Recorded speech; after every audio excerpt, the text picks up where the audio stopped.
السلام علیکم ورحمۃ اللہ وبرکاتہ۔ میرے دوستو، کورونا بیماری نے جو ایک عالمی وبا کی شکل اختیار کر چکی ہے، بڑی تباہی و بربادی مچا رکھی ہے۔ ہاسپٹلوں میں ہاہاکار مچی ہوئی ہے اور گھروں میں رونے والوں کا رونے سے برا حال ہے۔ جہاں تہاں اس کی بربادی نے انسانوں کو تڑپا کے رکھ دیا ہے اور جھنجھوڑ کر رکھ دیا ہے کہ آخر یہ بیماری ہے کیا۔ ڈاکٹر ہاسپٹل چھوڑ کر بھاگ رہے ہیں، کہیں آکسیجن نہیں ہے۔ چنانچہ ایک دل دہلانے والی خبر ہمیں ملی ہے، جو سب نے دیکھی ہوگی ویڈیو، کہ 25 آدمیوں کو، بیماروں کو ایک ساتھ آکسیجن نہ ہونے کی وجہ سے وینٹیلیٹر پہ پڑے ہوئے ان مریضوں کو چھوڑ کر ڈاکٹر لوگ اسپتال سے فرار ہو گئے اور وہ سب کے سب اپنا دم توڑ گئے اور جان کو اپنی جان عافی کے سپرد کر گئے۔ اس طرح کی پورے ملک سے دل کو دہلانے والی، دل کو تڑپا دینے والی، آنکھوں کو رلا دینے والی خبریں موصول ہو رہی ہیں۔ ملک کے اندر آکسیجن کی قلت ہے۔ ایک طرف گاؤں کے لیے یعنی کاؤز کے لیے اعلان ہوا ہے کہ ان کو آکسیجن دیا جائے گا، ان کی دوا دارو کی جائے گی۔ ہائے رے دھارمک آئینک لگانے والوں اور دھرم کے پیچھے تعصب سے کام کرنے والوں، انسانوں کو تو آکسیجن مل نہیں رہا ہے اور تم گائے بیلوں کو آکسیجن دینا کی بات کر رہے ہو۔ کیوں لوگوں کو دھوکہ دے رہے ہو؟ بالآخر ہم آپ کے لیے اس لیے آن لائن آئے ہیں کہ جہاں بہت سارے لوگوں نے اس کے لیے ویکسین تیار کی ہے اور بہت سارے حکیموں نے بہت سی اپنی تجاویز اور دوائیں اور نسخے جات بتائے ہیں، اسی طرح کا ایک ہمارے تجربے میں نسخہ آیا ہے، وہی بتانے کے لیے ہم آپ کے لیے آن لائن آئے ہیں۔ چلیے شروع کرتے ہیں۔ جب بخار آتا ہے تو انسان تڑپنے لگتا ہے، جسم میں جان نظر نہیں آتی اور گلے میں گھٹن ہونے لگتی ہے اور سانس کا آنا مشکل ہو جاتا ہے، سر میں درد شدید ہو جاتا ہے اور انسان کے پھیپھڑے کمزور ہو جاتے ہیں، انسان کو قبض ہو جاتا ہے، پیٹ خراب ہو جاتا ہے۔ ان تمام شکلوں میں کیا کرنا چاہیے؟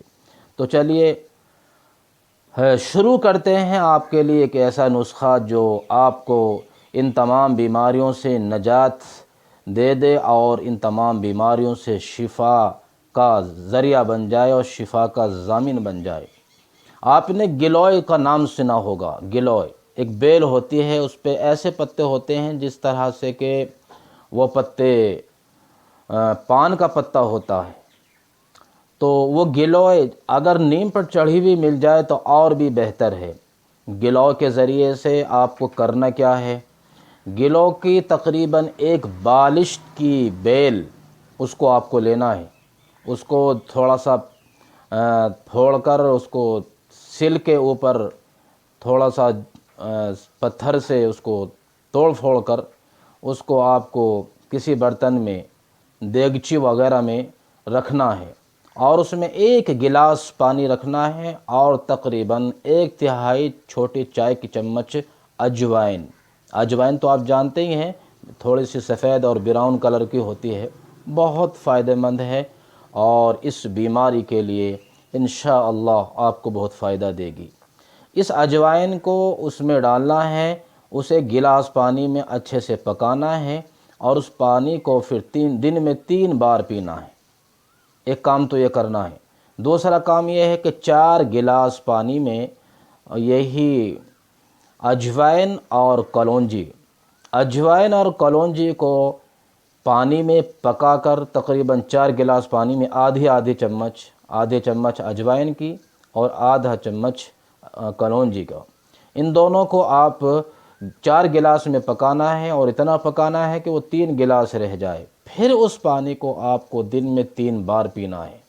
تیسرا کام آپ کو یہ کرنا ہے جس سے آپ کے بدن میں انرجی اور طاقت پیدا ہوگی اور ذہن میں طاقت پیدا ہوگی، آپ کو وسوسوں سے، برے خیالات سے چھٹکارا ملے گا، اور آپ اپنے دل اور دماغ میں اور جسم میں طاقت محسوس کریں گے۔ وہ یہ کہ آپ کو سوتے وقت میں 1.5 گلاس دودھ کے اندر آدھے چمچ اجوائن اور آدھا چمچ کلونجی یہ پکانا ہے، اور پکانا ہے اچھی طرح سے کہ وہ 1 گلاس بچ جائے۔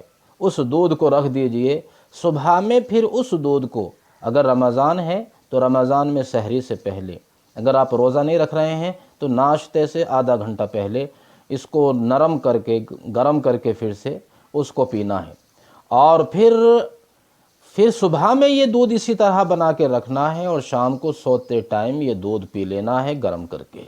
انشاءاللہ 3 سے 5 دن کے اندر، زیادہ سے زیادہ 8-10 دن کے اندر آپ کا بخار ٹوٹ جائے گا، اور آپ کو انشاءاللہ بہت ہی آرام ملے گا، جسم کو، دل و دماغ کو طاقت مہیا ہوگی، اور آپ چارپائی سے کھڑے ہو کر چلنے پھرنے کے لائق ہو جائیں گے، چاہے بخار ٹائیفائیڈ ہو، ملیریا ہو یا پھر نمونیا ہو، کسی بھی طرح سے، کسی بھی پرکار کا، کسی بھی طرح کا بخار ٹھنڈ لگ کر آتا ہو، گرمی لگ کر آتا ہو، تڑپا دینے والا ہو، پسینہ آتا ہو یا ٹھنڈ لگتی ہو، ہر طرح کے بخار کو گلو، اور یہ اجوائن اور کلونجی کا جو میں نے اس کو لینے کا طریقہ آپ کو بتایا ہے، اسی طریقے سے آپ لیں گے تو انشاءاللہ اپنے بخار سے آپ مقابلہ کر سکیں گے۔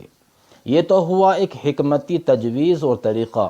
دوسرا کام آپ کو کیا کرنا ہے؟ نبی کریم صلی اللہ علیہ وسلم نے ارشاد فرمایا، داووا مرضاکم بالصدقہ، اپنے مریضوں کا علاج تم صدقہ دے کر کیا کرو۔ تو آپ اپنی استطاعت اور ہمت کے مطابق غریبوں کو صدقہ دیا کرو، اس لیے کہ اللہ تعالی غریبوں کی دعاؤں کے صدقے میں آپ کو شفا عطا فرمائے گا۔ اور حدیث شریف میں یہ بھی ہے، ان اللہ یرزق بعضکم من بعض، اللہ تعالیٰ تم میں سے بعض کو بعض کی وجہ سے رزق عطا فرماتا ہے۔ تو صدقہ اگر آپ غریبوں کو دیں گے تو ان کے دلوں سے دعائیں نکلے گی۔ اور یاد رکھنا، صدقہ انتہائی عاجزی اور انکساری سے دینا ہے۔ گھمنڈ، روب اور تکبر کے ساتھ منہ بنا کر، پیشانی چڑھا کر، آنکھیں بنا کر، چہرہ بنا کر، سینہ پھلا کر غریب کو آپ ڈانٹ ڈپٹ کر اگر صدقہ دیں گے تو اس غریب کے دل سے آپ کے لیے دعا ہرگز نہیں نکلے گی، بلکہ آپ کا دیا ہوا بیکار ہو جائے گا۔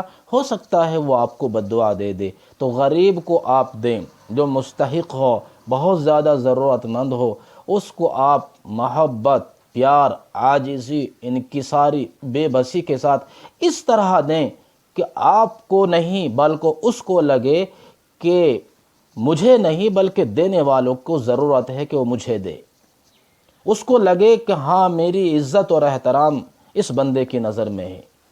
چنانچہ صدقہ دے کر کے کسی غریب کا دل خوش کر کے آپ اپنے مرض اور بیماری سے شفا پا سکتے ہیں۔ ایک اور تجویز ہے، وہ تجویز کیا ہے؟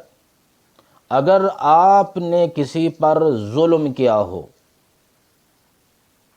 چاہے وہ آپ کا پڑوسی ہو، آپ کا بھائی ہو، آپ کے والدین ہوں، آپ کے رشتہ دار ہوں، دوست و احباب ہوں، اگر آپ نے کسی بھی طرح سے کسی پر ظلم کیا ہو، کسی کے حقوق دبا رکھے ہوں، کسی کا پیسہ دبا رکھا ہو، یا زمین دبا رکھی ہو، یا گھروں پر قبضہ کر رکھا ہو، اگر یہ غلطی آپ سے ہو گئی ہے، یعنی کسی پر کسی بھی طرح کا ظلم ہوا ہے، یا کسی کا کسی بھی طرح کا حق آپ کے اوپر ہے، تو وہ حق آپ اس کو لوٹا دیں۔ ظلم کیا ہے اس سے معافی مانگ لیں۔ معافی مانگنے سے کوئی انسان چھوٹا نہیں ہو جاتا، بلکہ وہ انسان بڑا ہی ہو جاتا ہے۔ حدیث شریف میں آتا ہے، ما نقص مال عبد من صدقہ، صدقہ دینے سے کسی بندے کا مال کم نہیں ہوتا۔ حدیث شریف میں یہ بھی آتا ہے، ما اسد اللہ بعفو لا عزا، معاف کرنے سے، معافی مانگنے سے بندہ چھوٹا نہیں بنتا، بلکہ اس کی عزت میں اور اضافہ ہوتا ہے، وہ بڑا بھائی بن جاتا ہے۔ تو بیماری سے، موجودہ دور کی اس بیماری سے شفا پانے کا یہی ایک نسخہ ہے۔ لیکن یاد رکھے، بہت سے ڈاکٹروں، سیاسی لوگوں اور گورنمنٹ میں بیٹھے لوگوں کی زبان سے یہ سنا ہوگا کہ اس بیماری سے مقابلہ کرنا ہے، لڑنا ہے، یا اگر کسی کو شفا مل جاتی ہے تو پھر سوشل میڈیا پہ یا ٹی وی چینلوں پہ لکھا ہوا ہوتا ہے کہ اس آدمی نے اس بیماری کو مات دے کر، اس سے مقابلہ کر کے، جنگ کر کے اس سے نجات حاصل کر لی ہے اور اس بیماری سے نکل گیا ہے۔ اس طرح کے الفاظ خدا را نہ بولیں، اس لیے کہ یہ ایک وبا ہے، اللہ کا عذاب ہے جو ہمارے گناہوں کی پاداش میں ہمارے اوپر مسلط کیا گیا ہے۔ ہمیں اپنے تمام گناہوں سے معافی مانگنی ہے اور اللہ سے معافی مانگ کر اس بیماری سے شفا مانگنی ہے۔ اللہ تعالی ہمیں سمجھ عطا فرمائے اور اللہ تعالی ہمیں عمل کی توفیق عطا فرمائے۔